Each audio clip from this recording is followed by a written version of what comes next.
자, 표본 평균의 분포에서 가장 중요한 단원이라고 할 수 있는 이 단원입니다. 자, 요 단원이 요 통계 파트 전체에서 어찌 보면 제일 중요하다고 볼 수도 있어요. 고등학교 통계 단위에서 가장 중요하다고 얘기할 수 있는 단원이 바로 이 단원입니다. 철저히 좀 알아둬야 되는데, 여러분이 그 개념을 정확히 이해하는 게 중요합니다. 개념의 정확한 이해. 이게 저건가, 이건가, 이렇게 헷갈리면 안 돼요. 각 개념 간의 차이를 명확히 이해해야 되고요. 여러분이 설명할 수 있어야 됩니다. 당연히. 자, 특히 이 교재가 굉장히 이 부분을 아주 설명을 잘 해놨습니다.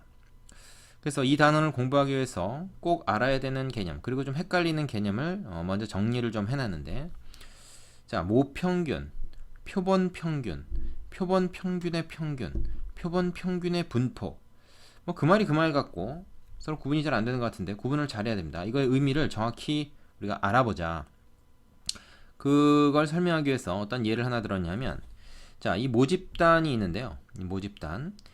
이 모집단이 총 40개입니다. 이게 뭐냐면 우리 반 학생 40명의 수학 점수예요.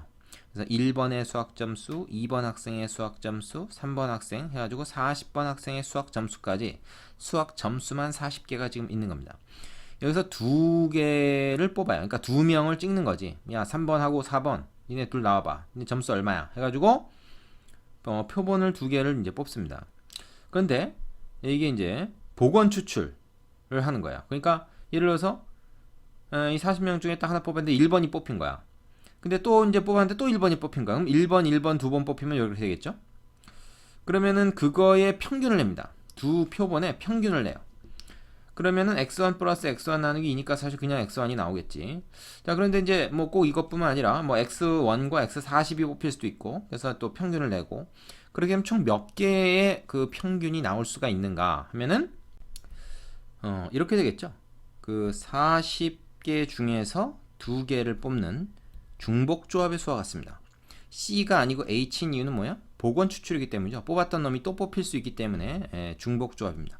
물론 이거의 계산은 순열로 조합으로 바꿔서 하죠. 일반 조합으로 바꿔서 얘에다가 이거 더해서 하나 빼니까 41, 그 다음에 C 되고 요거 R은 그대로 가서 41C2, 요것이 여기서 나올 수 있는 말하자면 표본 평균의 총 가지수입니다.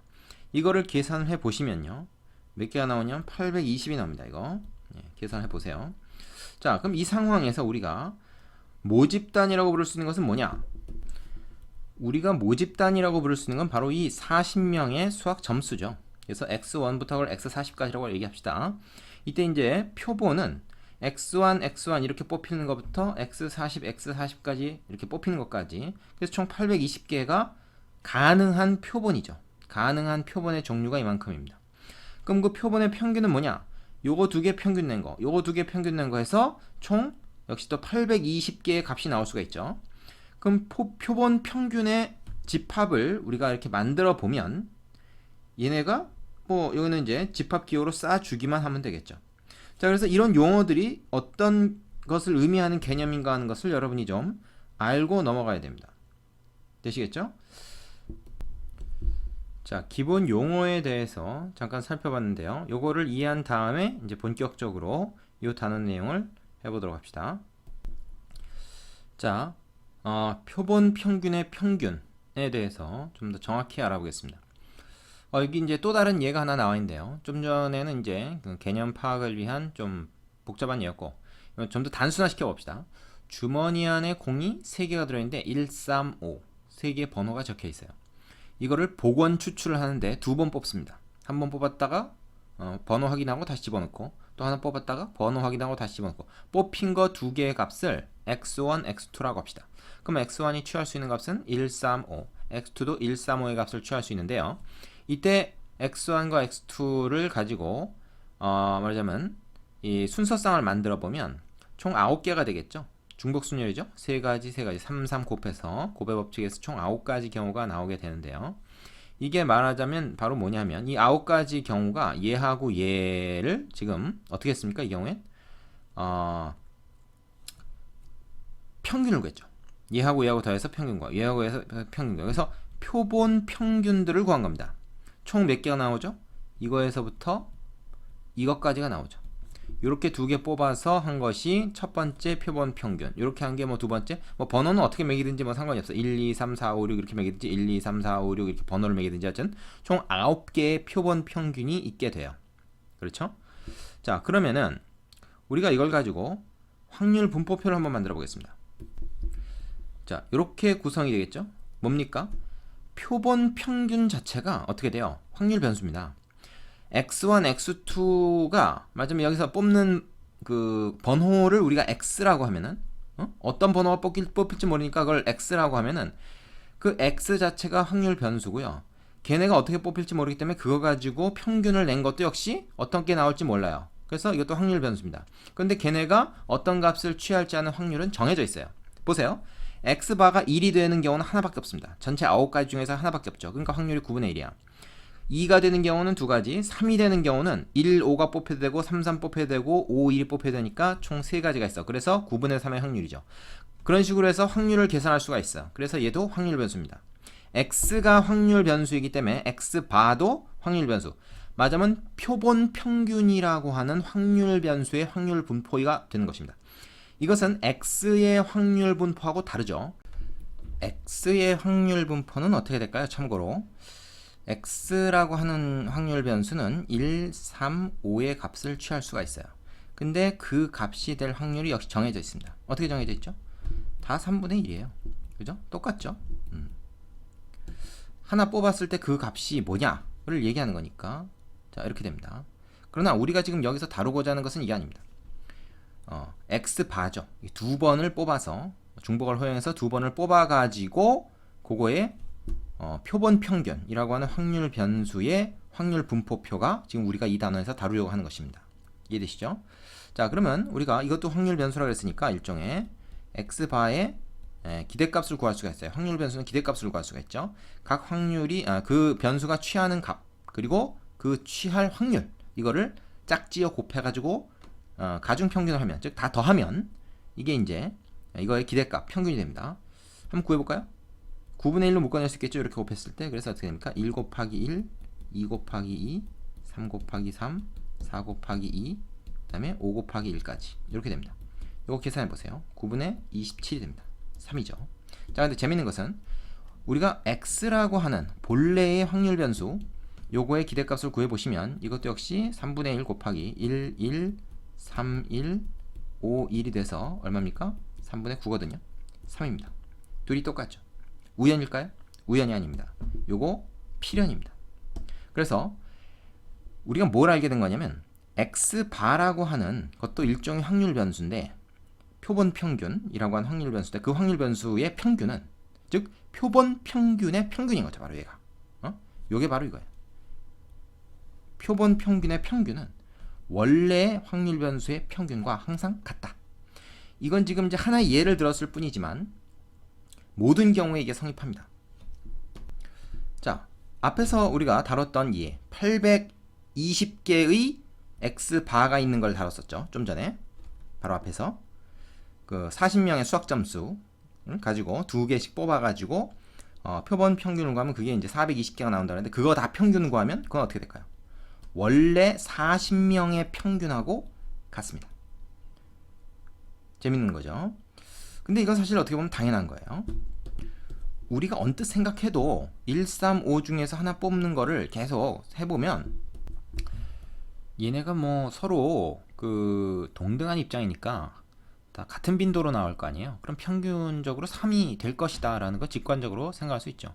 그리고 두 개를 뽑아서 평균을 내더라도 당연히 뭐야 걔네들이 나오는 빈도가 다 마찬가지일 테니까 결국 그 평균이 나오지 않겠는가 하는 생각을 사실은 할 수가 있습니다. 그걸 이제 우리가 수리적으로 확인을 한 것이죠.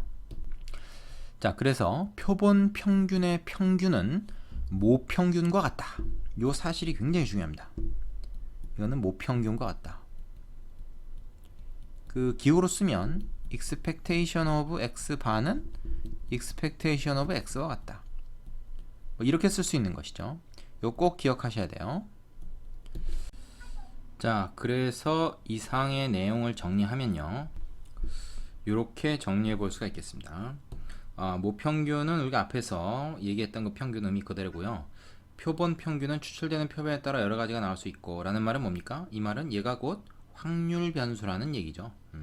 따라서 얘가 확률 변수이기 때문에 이거의 평균을 구할 수가 있는데 그것은 나올 수 있는 모든 표본에 따른 표본 평균들의 평균이다. 이것은 근데 어떻게 됩니까? 표본 평균의 평균은 결론적으로는 m과 같아진다. 이게 중요한 거죠. 되시죠? 자, 이제 분산으로 가보겠습니다. 자, 두 번째 표본 평균의 분산인데요.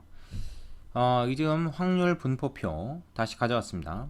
X바라고 하는 표본 평균의 말하자면 확률 분포표죠. 우리가 앞에서 그 모평균 이제 m이라고 하는 거죠. X 자체의 평균입니다. 얘가 3이라는 걸 구했고요. 아울러 표본 평균의 평균도 3이라는 것을 알았습니다.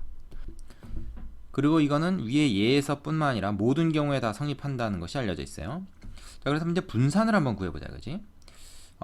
일단 모분산을 한번 구해볼게요. X의 확률 분포표가 다시 한번 있어야 되겠네요. 1, 3, 5였죠? 그리고 각각의 확률이 3분의 1이었습니다. 주머니에 하나씩 들어있기 때문에 그렇죠.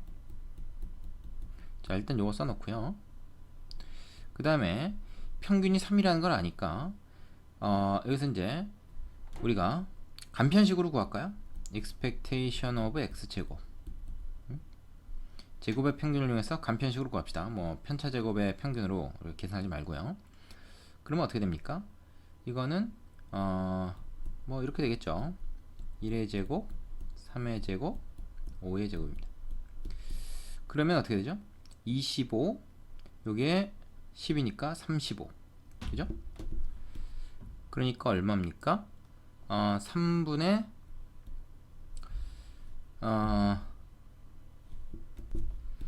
35가 되는 거죠. 그렇죠? 자, 그렇다면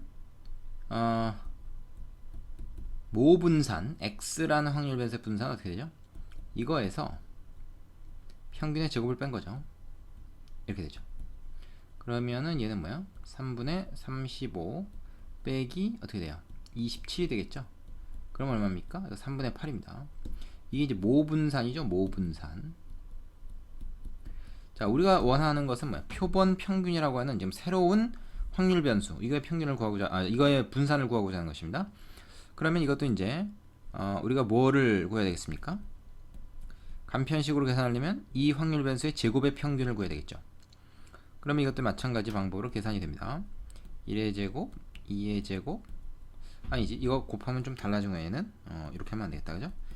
1의 제곱 곱하기 1, 2의 제곱 곱하기 2, 3의 제곱 곱하기 3, 4의 제곱 곱하기 2, 5의 제곱 곱하기 1 이렇게 해야 되겠죠. 자, 이걸 계산해 보니까 얼마가 나옵니까? 9분의 1에 계산이 좀 더럽죠, 이런 거 보면 8, 그 다음에 27, 16, 32, 25 이렇게 나옵니다. 그러면 9분의 1에 자, 요런 거는 이제 좀 요령껏 계산하면 돼요. 이거 35죠. 35. 35에다 20하니까 이건 60. 60에다가 92, 93. 이렇게 됩니다. 9분의 93이네요. 이거 3으로 나눠지죠? 그러면 3분의 31입니다. 자, 그러면 얘는 어떻게 될까요? x제곱이 아니고 x죠. 그냥 왜 안 지워져? 얘는 요거에서 그죠? 3분의 31에서 이거의 평균 역시 3입니다. 그의 제곱을 뺀다. 되겠죠? 그러면 3분의 31 빼기 27이 돼요. 그래서 3분의 4가 됩니다. 되시죠? 네. 자, 그러면 이거 한번 비교해 봅시다. 이게 이제 뭐냐면 표본 평균의 분산인데 이걸 이제 우리가 요렇게 보통 이제 나타낸단 말이에요. 요 차이를 보세요. 여기 바가 들어있는 게 다릅니다. 얘하고 얘 값을 비교해 보세요. 3분의 8, 3분의 4. 이 3분의 4라고 하는 값은요. 3분의 8 요거를 2로 나눈 거에 해당합니다. 근데 이 2가 뭐냐 하면 바로 표본의 크기예요. 우리가 표본의 크기라는 건 이 x 바를 구하기 위해서 몇 개를 뽑아서 평균을 냈습니까? 두 개를 뽑았었죠. 두 개. x1, x2 두 개. 그러면 얘를 2로 나눈 게 얘가 된다. 이게 우연인가? 이거 필연입니다. 그리고 일반적으로 이 사실이 알려져 있습니다. 뭐냐면 자, 표준 편차를 시그마라고 할 때 시그마 제곱이 이제 분산이죠. 이게 모분산입니다. 모분산을 표본의 크기로 나누면 그것이 바로 표본 평균의 분산이 된다라는 사실이 알려져 있어요. 자, 요거는 무슨 말이냐면 이런 얘기입니다. 지금 예를 가지고 한번 해봤지만 이게 이제 일반적으로 증명하는 게 조금 좀 피곤하기 때문에 그냥 예를 가지고 우리가 인정하고 넘어가기로 하는 것입니다. 이게 무슨 말이냐면 원래 분산에 비해서 표본 평균의 분산이 확 줄어든다는 거예요. 그만큼 평균 주변에 많이 몰린다는 거죠. 원래 x나 x바나 둘 다 평균은 같습니다. 하지만 표본 평균을 구해버리면 그 분포는 원래의 분포보다 평균에 많이 몰리게 돼 있다는 거죠. 이해되십니까? 자, 일단 요약을 좀 해보고 예를 하나 들어볼게요. 자, 지금까지 공부한 내용의 요약입니다. 뭐죠? 표본 평균이라고 하는 확률 변수, 이거의 평균, 분산, 표준 편차를 우리가 모평균과 모분산, 모표준 편차를 가지고 나타낼 수가 있다. 이렇게 표본 평균의 평균은 모평균과 같다. 표본 평균의 분산은 모분산을 n으로 나눈 것만큼 작아진다. 표본 평균의 표준 편차는 이걸 루트 씌운 거니까 당연히 모표준 편차를 루트 n으로 나눈 것이다. 이렇게 되는 것이죠. 자, 이 중에서 특히 요 내용, 표본 평균의 분산이 모집단 분산을 표본의 크기로 나눈 것이다. 이 2번 내용을 우리가 좀 잘 의미를 기억을 해둬야 됩니다. 예를 하나 들어볼게요. 우리 반에 키가 140인 학생이 있어요. 작은 거죠. 키가 190인 학생이 있어요. 큰 거죠. 50cm 차이가 납니다. 우리 반이 한 뭐 30명 된다고 쳐. 자, 예를 내가 하나 지금 드는 거예요. 이거 이제 어떤 의미인가를 여러분이 좀 직관적으로 이렇게 받아들일 수 있게 하기 위해서 예를 하나 드는 겁니다. 근데 여러분이 키가 140인 학생도 굉장히 드물죠. 그 키가 190인 학생도 굉장히 드뭅니다. 너무 작거나 이제 너무 큰 건데, 여기서 이제 중간에 이제 많이 있겠죠. 보통 이 중간쯤에 있는 학생이 좀 많겠죠. 그러니까 분포가 어떻게 되는 거예요? 이런 식의 말하자면 정규 분포를 이룬다라고 생각할 수가 있어요. 키 큰 학생 조금, 키 작은 학생 조금, 중간 학생 많다. 뭐 이렇게 생각할 수 있어요. 이 반의 평균이 얼마냐면, 이 반의 평균이 남녀 합쳐서 이제 160 한 뭐 7 정도 된다고 합시다. 예를 들어서요.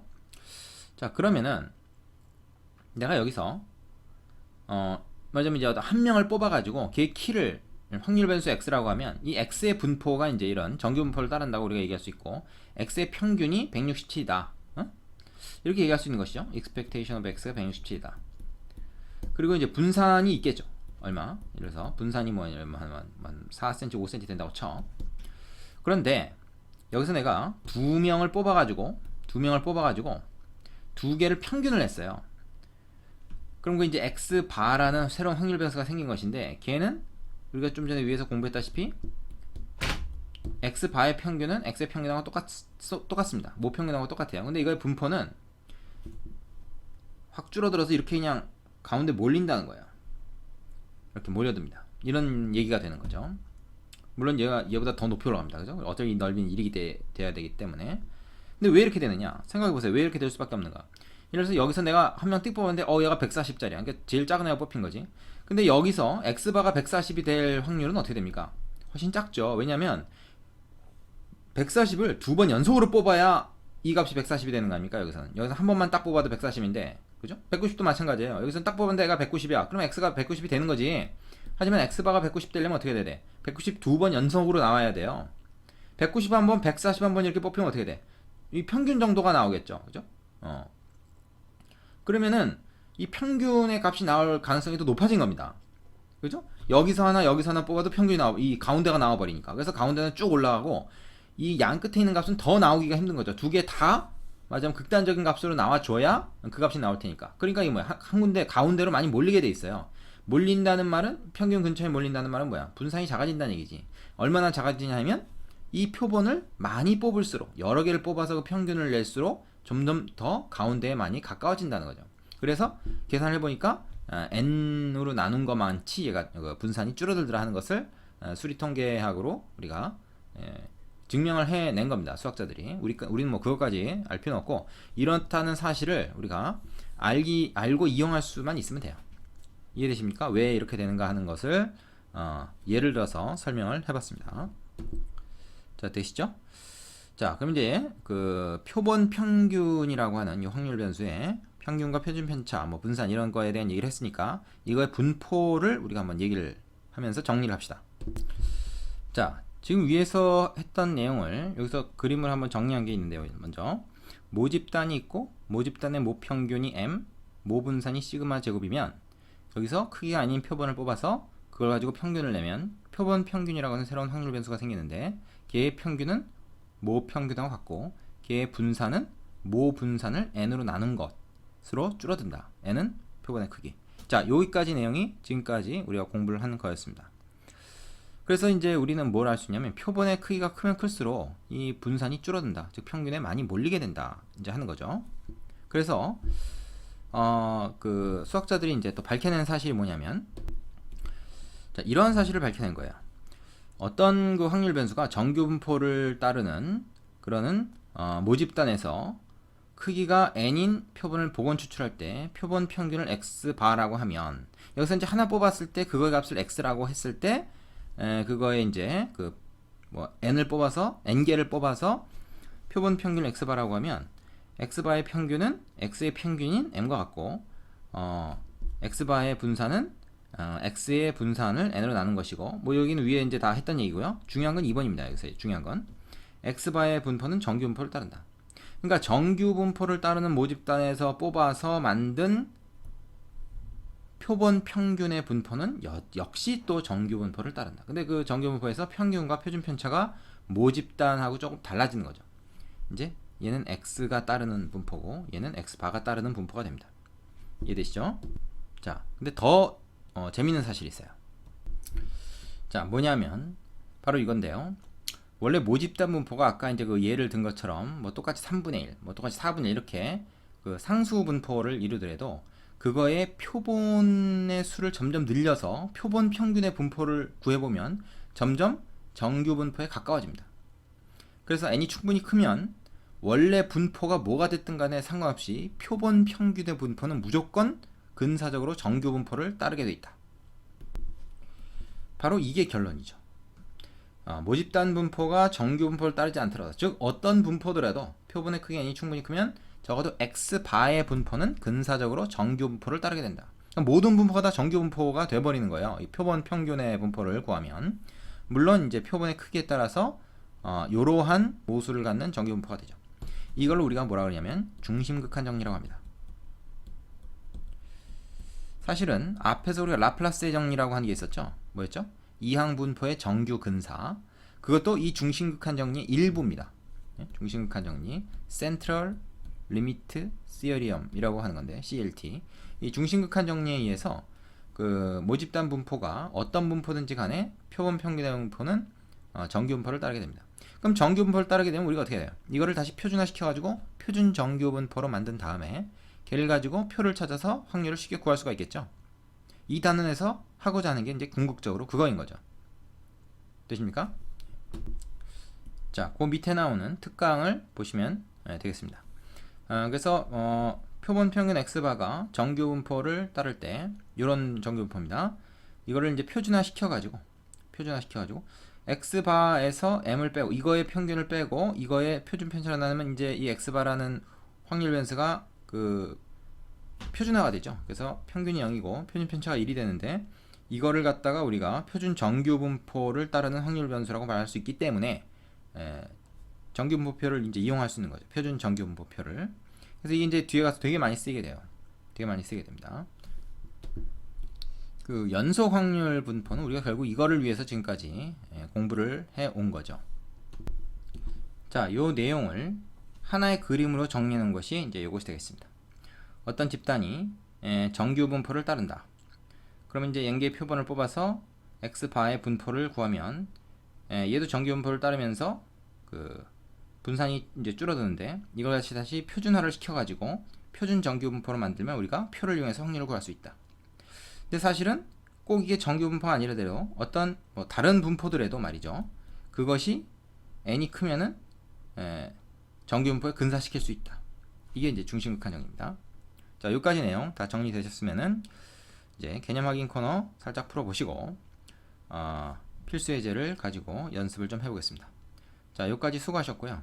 개념을 정확히 이해하는 게 중요하다 했습니다. 반복해서 보세요. 수고하셨습니다.